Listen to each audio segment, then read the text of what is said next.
Hi friends, welcome to Uthras fashion house. இன்றைக்கி நம்ம பார்க்க போகிறது சிக்கன் தம் பிரியாணி. குக்கரில் எப்படி ஈஸியாக பண்ணலாங்கிறத பற்றி பார்க்கலாம். அதுக்கு முன்னாடி முதல் முறையாக நம்ம சேனலை பார்க்குறீங்கன்னா ரெட் கலர் பட்டனை கிளிக் பண்ணிக்கோங்க, பெல் பட்டனை ஆனில் வச்சுக்கோங்க. வாங்க வீடியோக்குள்ளே போகலாம்.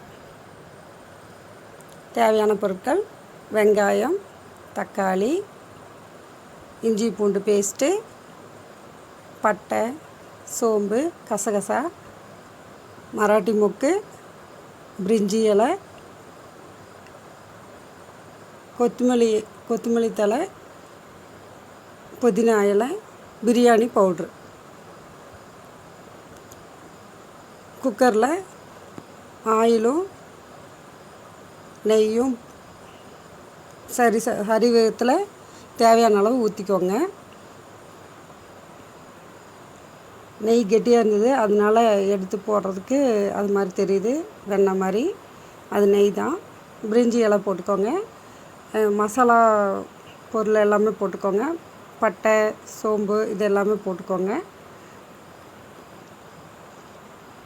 கசகசா இது எல்லாமே போட்டுட்டு நல்லா வதக்கிடுங்க. வதக்கிட்டு 2 பச்சை மிளகாய் கீரி போட்டுக்கோங்க.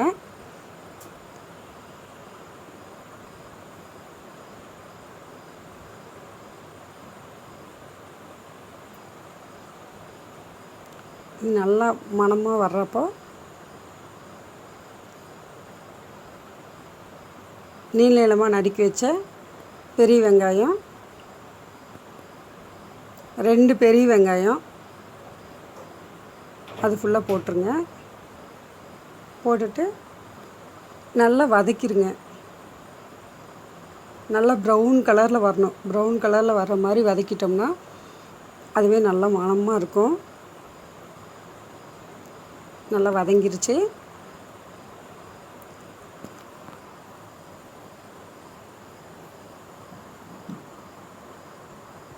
அது நல்லா பொன்னிறமாக வதங்கிருச்சு.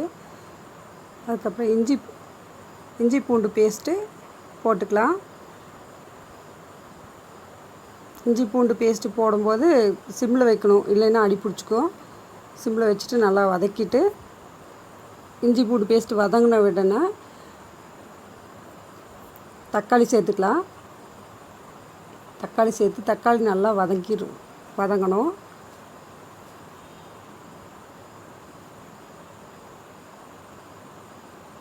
புதினா இலை, கொத்தமல்லி இலை இதை போட்டுக்கலாம்.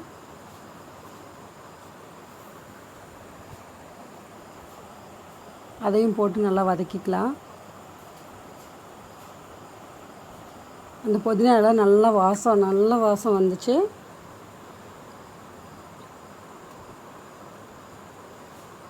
இது கூட தயிர் ஆட் பண்ணிக்கலாம்.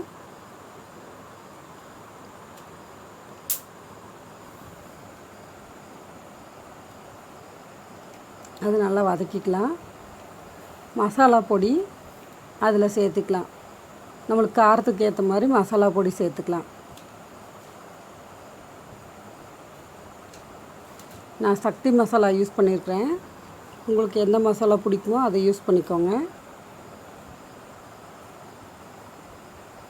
சிக்கனு முன்னமே உப்பு மஞ்சத்தூள் போட்டு நல்லா கழுவி சுத்தம் பண்ணி எடுத்து வச்சுருக்கேன். 2 டைம் நல்லா கழுவிட்டு அதை அது உள்ளே சேர்த்துக்கலாம்.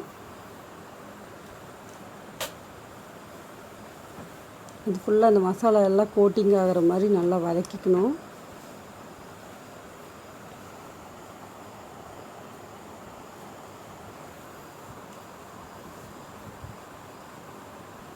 இது சமைச்சிட்ருக்கிறது என் பொண்ணு. அதனால தான் இவ்வளோ ஈஸியாக வீடியோ எடுக்க முடிஞ்சுது. இது நல்லா சிக்கன் நல்லாவே பாதிக்கு மேலே நல்லாவே வெந்துருச்சு.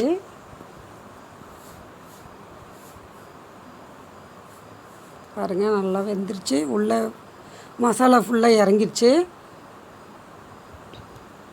தண்ணி ஊற்றிக்கலாம்.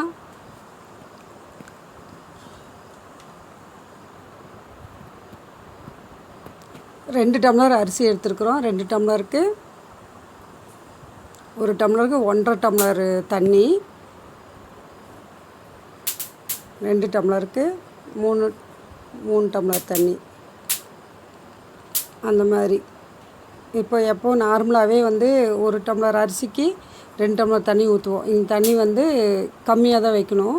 ஒரு அரை டம்ளர் தண்ணி கம்மியாக வைக்கணும். 2 டம்ளருக்கு பதிலாக 1 டம்ளர் வைக்கணும் தண்ணி. இப்போ அந்த அரிசியை ஊற வச்ச அரிசியை அரை மணி நேரம் அரிசி முன்னாடியே கழுவி ஊற வச்சுருந்தேன். அந்த அரிசியை பாஸ்மதி ரைஸு இது ஃபுல்லாக அந்த மசாலா தண்ணியில் போட்டாச்சு.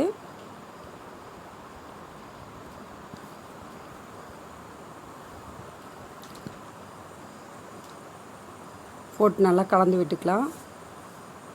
கலந்து விட்டு குக்கரை மூடி வச்சு நல்லா விசில் மூடி வச்சுட்டு நல்லா கொதி வர்றப்போ உப்பு போட்டுக்கலாம். உப்பு போட்டு அந்த தண்ணி நல்லா வற்றிடுச்சு. மூடி வச்சுட்டு வற்றதுக்கப்புறமா வற்றுறதுன்னா அது பாதி வெந்துருச்சு. பாதி வந்து தண்ணியெல்லாம் ட்ரை ஆயிடுச்சு. லைட்டாக ஈரம் மட்டும்தான் இருக்குது.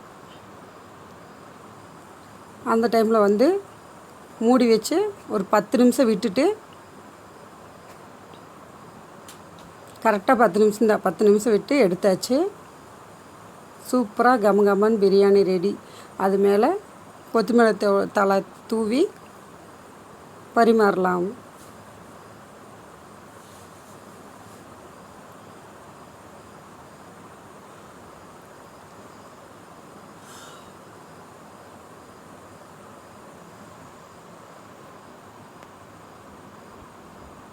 அருமையான பிரியாணி ரெடி.